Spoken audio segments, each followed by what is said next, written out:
Ready হইতেছি বন্ধুর লগে একটু আড্ডা আড্ডা দিবার যাই। বউ বাজারের ব্যাগ ধরাইয়া দিয়া কয় বাজার করতে হইব। কেমনটা লাগে বিয়া করলে যে কত জ্বালা, বাজারও করন লাগে, বন্ধু বান্ধব হলে দেয়া সাক্ষাৎ করন জানা। চাইলাম কি আর হইলো কি, মনের কষ্টে পরে বাজারের দিকে গেলাম, কি আর করা। রিক্সাতে নামলাম, নাইমা মামারে ভাড়াটা দিয়া বাজারের দিকে ঢুকলাম। ঢুকে তরকারি টরকারি দেখতেছি, বাজারে তো আগুন লাগছে দেখা যা। যেটারই দাম জিগাই কই একদম, পরে বেগুন দেখলাম, বেগুনটি দেখতে বালাই, পরে কইলাম কত টাকা কেজি, কই একদম 80 টাকা কেজি। পরে 1 কেজি বেগুন লইলাম। আর একটু সামনে গিয়ে দিই পেঁপেটা দেখে বালাই লাগছে। পরে ভাবলাম যে গরম পড়ছে, পেঁপেটা লইয়া লই, পেঁপেটা খাইলে শরীরটা পেটটা দুইটাই ঠান্ডা হইব। সামনের দিকে যায় পটল খুঁজতেছি, পটলের ভাজি আবার বউয়ের খুব পছন্দ। পটলের কথা মনে হইলে আমার আবার হাসি উপায়। পটল লইয়া সাইডে চাইয়া দেখি আমরা, ও আমরা তো আবার আমার বউ খুব পছন্দ করে। পরে কইলাম মামা আধা কেজি আমরা দিয়া দাও। আমরাটা দেখে বউ অনেক খুশি হইব, এটার লাগে মূলত আমরাটা লইছি বউরে খুশি করার লাগিয়া।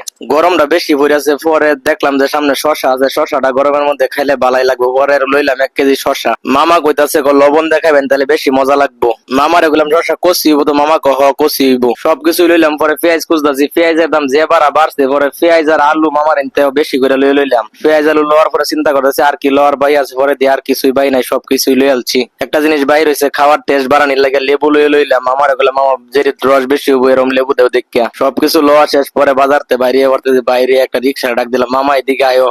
রিক্সা দুইটা বাতাস খাইতে খাইতে বাসার দিকে আয়া পড়লাম। বন্ধুর লগে আর দেখা হইলো না। এইটাই হইলো বিবাহিত জীবন। আই এম কামাল রাজা।